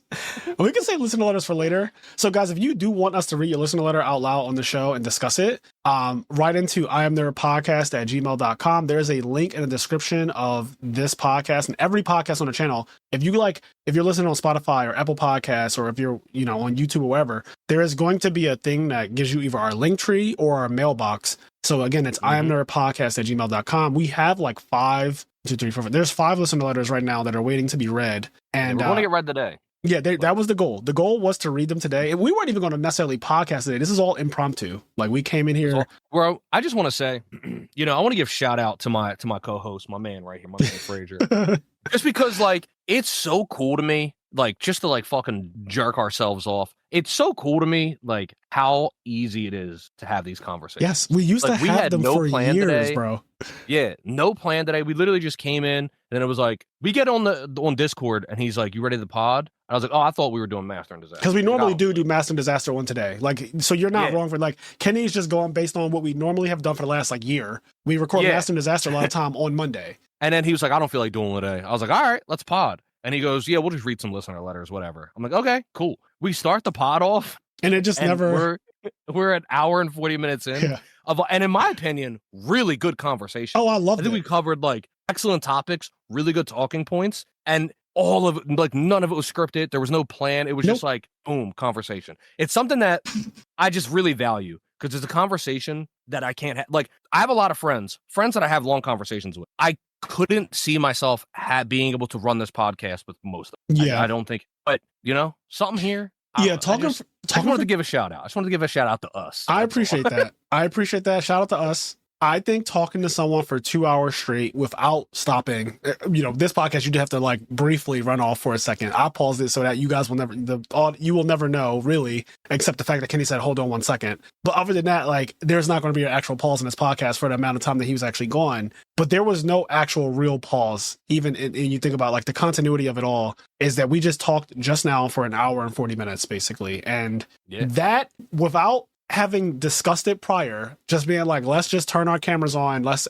fire up the microphones and just start talking about any old thing is absurd. And the most important part is that it's not like it was a good conversation. It was a conversation that can be a podcast, that can be. We solved gaming. We solved the Game Awards. Yeah, we solved gaming. Yeah, we solved it. But it's a listenable conversation. Like, I can talk. Shout out to our friend Cheyenne. I can talk to him for 2 hours, but I don't think it'd be a podcast. Yeah. Like, I don't think it would work as a, you know what I mean? It wouldn't work as a podcast. Yeah, well, because, like, I would love to just, like, if canceling people wasn't a thing, and if the world was, like, a little bit more accepting of people who are maybe not all the way there, I would love to just listen to a Cheyenne rant session with somebody else who's kind of like an Elon Musk and Joe Rogan thing. Oh my God. Kind of like that, where somebody is just so far gone and the other person is just kind of like asking questions and just hearing what the lunatic says. That could actually work as a thing. Like, you just ask Cheyenne questions and he just, because he goes on his own fucking tangents anyway. He goes on his own tangents. If he was already a billionaire, he'd be great, Because right now he can get canceled before becoming a billionaire. Yeah, and then If he was never gets the already a chance. billionaire, we could just let him. We could just let him go. Yeah, You I know? would pay to listen to Cheyenne and like somebody who knows how to, basically somebody who knows how to not necessarily, I don't want to reel him in, that's not the right term, but how to steer the conversation in an entertaining way and play off of that energy without being like offended by it, but able to be like, you're a fucking idiot. And then like being able to laugh at him, but not literally critique him. And I could also keep him going. Oh yeah, yes. I remember you used to do that and I used to hate it. I'd be like, yo, we are 2 hours and 30 minutes in. When I tell you I'm ready for this podcast to be, we used to have, because guys, Majora Plays Games, as he was called, that's his like online name, Majora Plays Games, and he streams on Twitch and everything every once in a while. I don't know if he's done it in a while, but used to stream a lot, and he's been on a podcast multiple times. If you listen to like The Last of Us Season 1 podcast, for example, he is on that episode because he loves The Last of Us a lot. And so he was on that episode. He's on several episodes of the podcast in the past. We haven't had him on in a while, but he is on several episodes. And those episodes were long. Sometimes I'll be ready for them to be over because like I can only handle so much of Cheyenne. That's just a thing. Like it's always been a thing for me. Like I can only handle so much, but he's great. He's great. So, oh man. But yeah, anyway, I wanted to give a shout out to my man's Frazier and just us in general because I love us, you know, just like it was beautiful the way it all came together. And I just think it was a great conversation. I do too. The toot our own horns. All right, so let's give a shout out to the other people who have been supporting us this entire time, and you guys are great. You guys are even more important. There's so many of you, 116 names to read out today. Jesus, 3 pages. So we got, then this is crazy. This is the first name. Got a vasectomy in time for No Nut November. That's insane. Journey, Xavier Swift, This Ain't God, This is Stanley Earl, Hanging with Epstein, Dessert Specialist, Andre Reynolds, Red Vines, Stango, and it's kind of like Yu-Gi-Oh, like Stang-O, exclamation mark, Stango, Vince, Dallas Bailey, KJ, How Much Media You Got, Sarah Maria, Alex Ahern, FT Campa, Edison Club, Big Bora, Grok, Sugal, Vicky Venomon, Elijah Barfall, Tyler Tadeo, Volvi the Mega Monarch, Don't Be a Menace in South Kokiri Forest while drinking your red potion in the woods, Janitor 215, James A, Joshua Carroll, Eric Chai, Black Stango, Kenny's older cousin, Big Dick Nick Stango, Stango, not Kenny in parentheses, Stango's Glazed Smooth Butt, Real Nika, Jonathan Rodriguez, Mamizuku Rai, Rodnak, I'ma try. Where Agus Sesom Do It, I don't even know. Kenny, I got 50K for you, dog. Hershey Bar and Poister, Tyler Fresher. Sasha Egger, Daniel Anderson, Daroa. As the Mattress Sleeping is Goated. Jordan Eastman, Klenger, Sushant Barvois. Fontina Andrea, HT19, Gregory Comring, Charles Duran. Lim Biscuit, Jigsaw, NT99, Mike and John. Shout out to Mike and John. I wonder what happened to those guys. Rich Silverberg, Santi, they were the originals. Santi, Stango, Anthony Japov, Michael Zhang, Stango, Tyler Gerbs, Brandon Crank, Chris Louie, Joshua Johnson, and then this last page is for you, Kenny. We got DB Last, Luis Suarez, Julian Weidman, The Hopeless One, Stango, Ian Baylor, Choo Choo Train, Raj, Chris Kemp, Vengeful Servant, Awareness Please, Hunter Farhat, Trace Kremenga, Dark Void TG, Pearson Boyer, Urlioke, Sampu Steno, Daniel Brando, Juan Sebastian Brazenda, Jackson Conrad, Trabster, Chris Flores, Oliver Beer, Smiley Face, Justin Herman, Chess Prime, Connor Ketchum, Stango, Mark 22, Carl Waite, Idris Hosni, Chris Johnston, Garrett Hernandez, Chris Hurriet, Jaytronic, Ryan Marple, Dean Nguyen, Andre McGee, Ronnie Deo, Nick Marvin, ZZM, Aziz Yamni, Esteban Fuentes, Franco Rugini, Darius Glasgow, Drazzer, Dion Placetti, Khalid, Teddy Tran, Ash, and Creating Chaos. Again, thank you guys so much for all your support. More stuff to come in 2026 as we are approaching that now. It's almost the holiday season. It's also, my birthday is next Tuesday. So I guess to be more accurate, my birthday is November 25th. So not to date the podcast, because saying that and then somebody listening to this like months from now, it's like, what? But my birthday is November 25th. So yeah, it's currently November 17th as we're recording this. And I can't wait to celebrate. It's always my favorite week because Thanksgiving is always the week of my birthday. And I just love food so much. It is the reason why I go to the gym, just to counteract how much I like eating food that isn't great for you. That's literally my motivation. Like, obviously I would like, I'm vain enough to want to look good, but it's secondary. It's really secondary. And I accept that at some point I'm going to age out of being able to look, good with air quotes anyway. Food is just too good, man. Food is too good. And this is the week of food. This is the week. We're coming up on the week of food. So yeah, I like the grub. never going to stop grubbing. But anyways, I always say, guys, do the things that make you happy, including just ranting and solving the gaming industry, solving the game awards, solving Hell the game yeah. awards with your boy. We'll catch you in the next one. Peace. So long, Gay Bowser. So long.